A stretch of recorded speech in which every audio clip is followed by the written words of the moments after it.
This is the path that leads to Buddhism, and this is our answer to those who want to know how to become a Buddhist. I am a Buddhist monk, and my name is Nyanadaro, which means one with true knowledge. I come from Europe, and when I left my homeland, I had no idea I would end up here. It's just that one day I suddenly realized I was missing inner peace and contentment. Although I was a normal person with a reasonably successful career, my life just seemed somehow empty, as though I needed more of a purpose in life.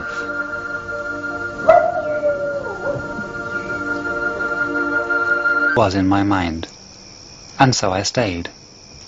Of course, I'm not bound to stay monk, and although the people here are quite poor, they don't regard giving alms as a burden, but rather as a daily duty, to which they are devoted.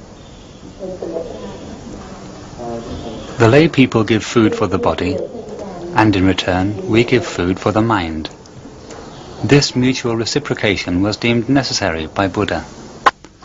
A monk must receive support, given freely on a daily basis by the lay people, in order to have the right to walk the path originally decreed by the Lord Buddha.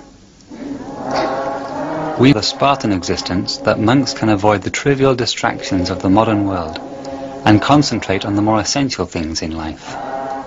His many remarkable teachings, he describes very well the significance of the forest monk tradition. In the forest, a monk can learn to contemplate the nature of things. He can live in contentment and peace. As he looks around, he understands that all forms of life degenerate and eventually die. Nothing that exists is permanent. And when he realizes this, he begins to become serene. Monks are trained to be content with little, to eat only what they need, to sleep only when necessary, to be satisfied with what they have. This is the foundation of Buddhist meditation. Buddhist monks do not practice meditation for selfish reasons, but in order to know and understand themselves, and thus be able to teach others how to live peacefully and wisely. Still, a monk's life is far from easy. He works to free his heart in order to feel the loving kindness that embraces all things. We monks all live alone in small huts called kuti. Most of us are from Western countries, and we communicate only in English.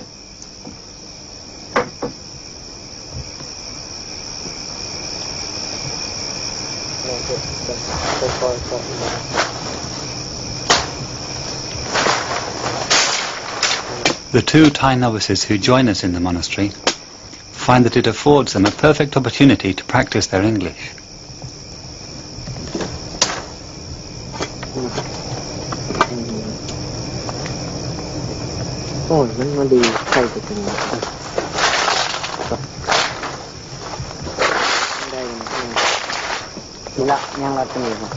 Forest monks understand themselves as part of nature and endeavor to live in harmony with it. The forest also provides us with various things for daily use. Today Tanaksa and Sompong are making toothbrushes for the abbot. They use a type of wood with antibacterial properties.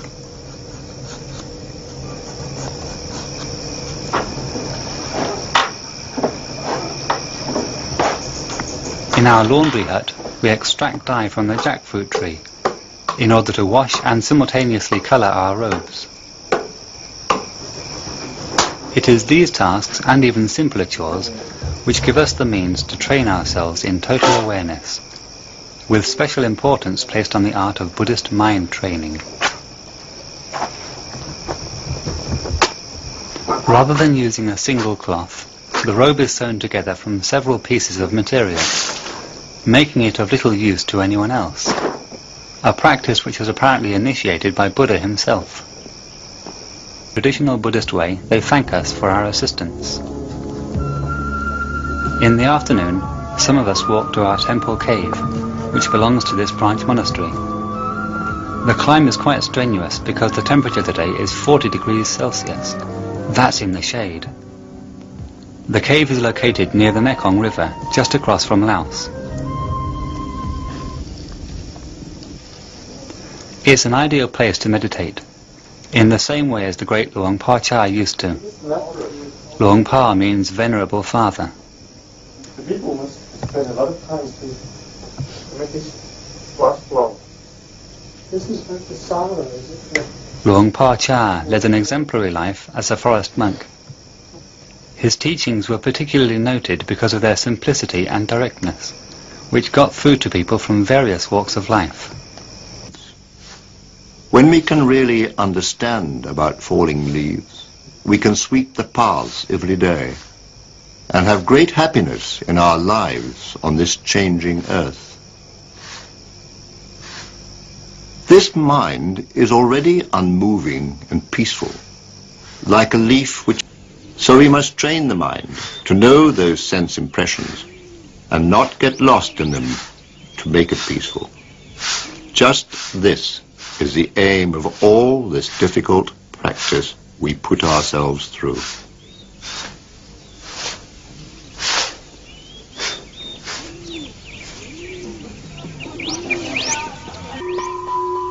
The simple, everyday movement of walking can easily be a form of mind training.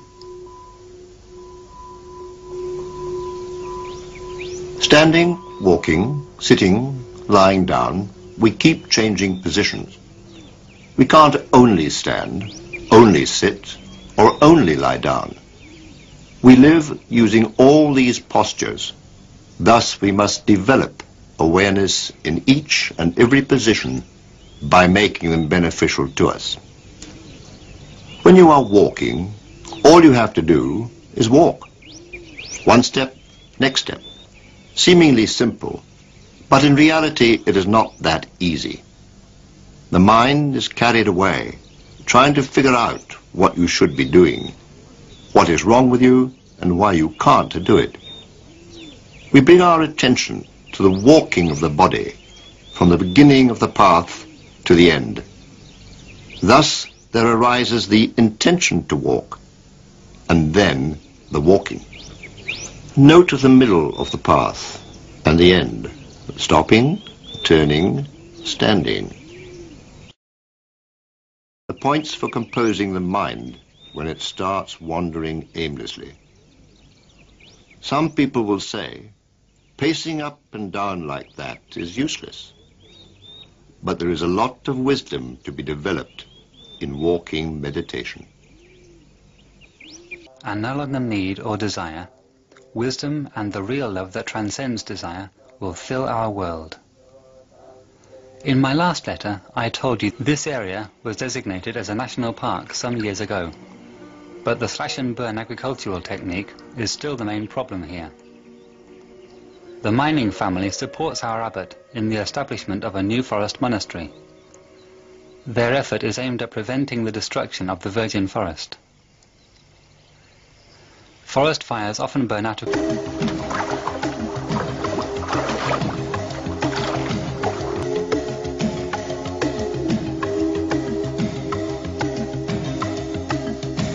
is sadly far away. Compassion for every creature is one of the most important values for Buddhists. We monks even filter our drinking water in order to remove any living organism that may be present.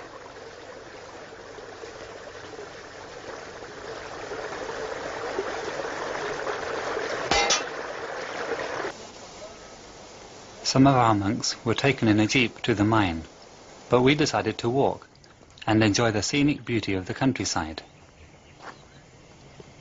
Our retreat is located directly in front of a high plateau, only 2 kilometers from the Burmese border.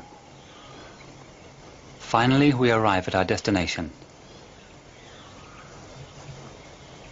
Accommodation for the forest monk is very basic.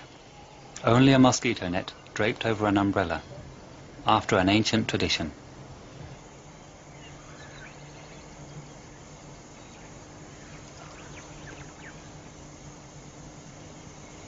In the New Forest Temple, Our abbot is already awaiting our arrival. After greetings, each monk finds himself a suitable spot in the forest, where he can settle down for the next 2 months.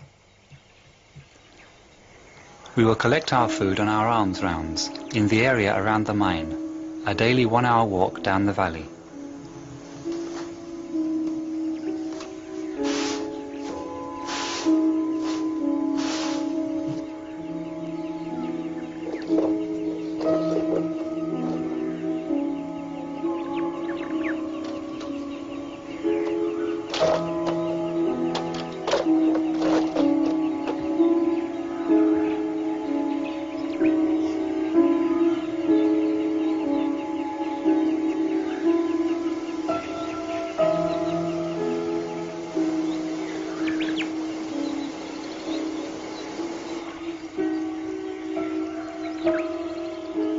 Twice a month, on the day of the full moon and of the new moon, we have to shave our heads.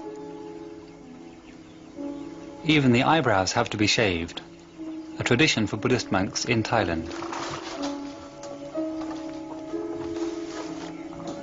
Now Suchino is preparing himself a walking meditation path.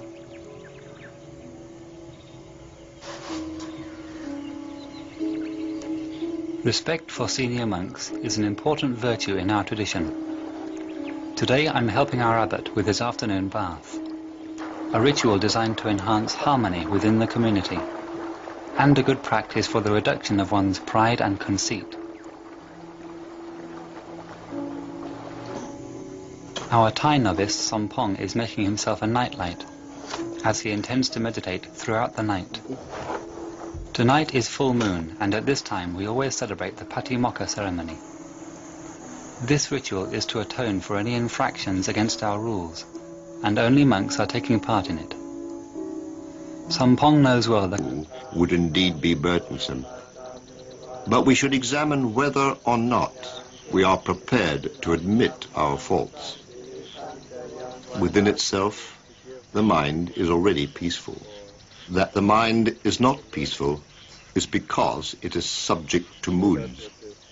An untrained mind is unaware that sense impressions can delude it into experiencing happiness and suffering, or gladness and sorrow. Here, as always, we monks are totally dependent on the lay community, is regarded as a lucky omen by the Buddhist population. They perceive the relationship and mutual assistance as being beneficial to their lives. The forest monk tradition was established by Buddha himself.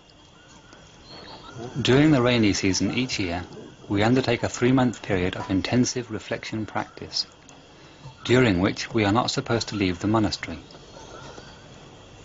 This is another practice exemplified by the Buddha.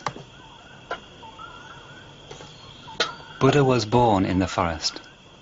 He practiced in the forest. He taught in the forest. He was enlightened in the forest, and ultimately he died in the forest.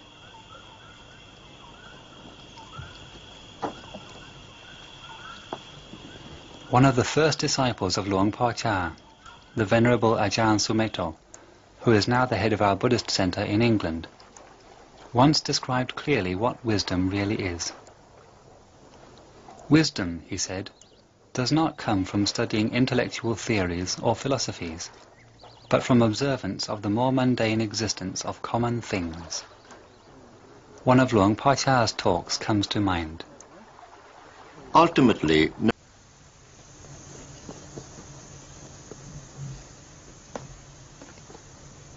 Today we want to go up to the high plateau to meditate for 3 days in total solitude. To reach it, though, we must cross a dangerous region. Where forest monks are present, no trees will be cut or animals hunted.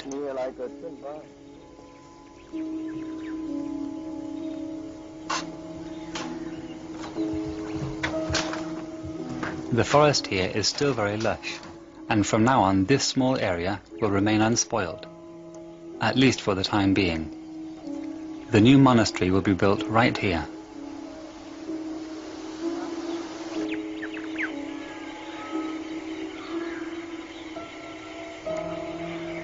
By late afternoon, we finally reached the high plateau. As Buddhist monks, we cannot preserve or keep any food, or take provisions with us. Everything we eat is given to us directly, so we must fast for these 3 days. Everyone now looks for his own place, in which to spend the next 3 days in complete seclusion. This spot seems all right for me.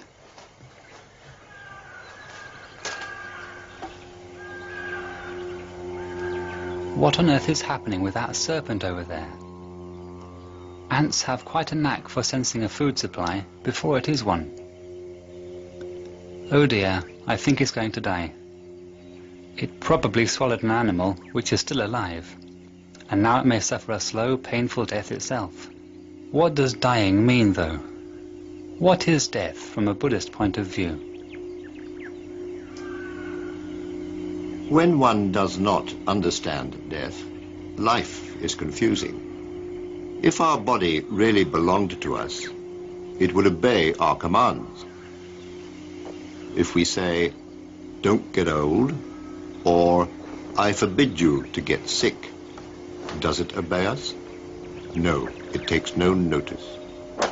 We only rent this house, we don't own it. If we think it belongs to us, we will suffer when we have to leave it. But in reality, there is no such thing as a permanent self. There is nothing solid or unchanging that we can hold on to. Life changes, and we can watch it change. We can adapt to the changing of the sensory world, whatever comes, whether it is pleasant or unpleasant. We can always endure and cope with life, no matter what happens to us. If we realize the truth, we realize inner peacefulness. Like to pay respects to their seniors, such as parents and teachers. As with other celebrations, the monks receive many donations. Far more, and Ajahn Pasano has prepared a special talk from Luang Por Chah to deliver to them. The Buddha was self-enlightened. He did not have a teacher. He achieved it by himself. In that respect, we all are like the Buddha. No one else can do it for us. It is something we each have to do for ourselves. So listen to these words and consider them if they seem useful to you.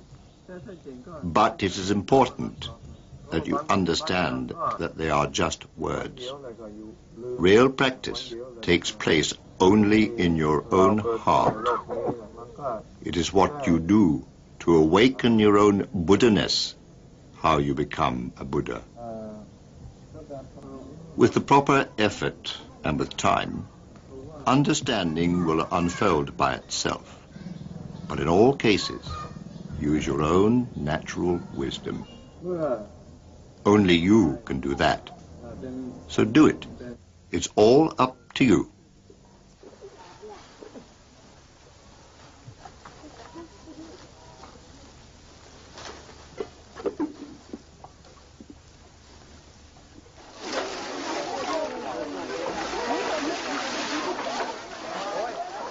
Now it's the monks' turn to get the traditional water blessing.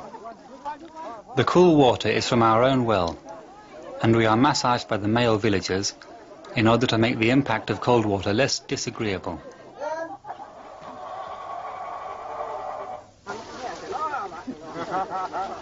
The Buddhist order of monks, named Sangha, is essentially a community of like-minded people with a common goal. We name that goal Nibbana, which means a totally awakened mind, free of any inner conflicts or disturbances.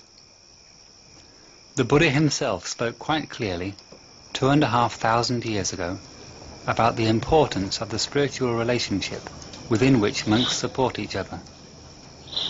It is not easy to train one's mind to strive for this noble aim, but to attain it within one's lifetime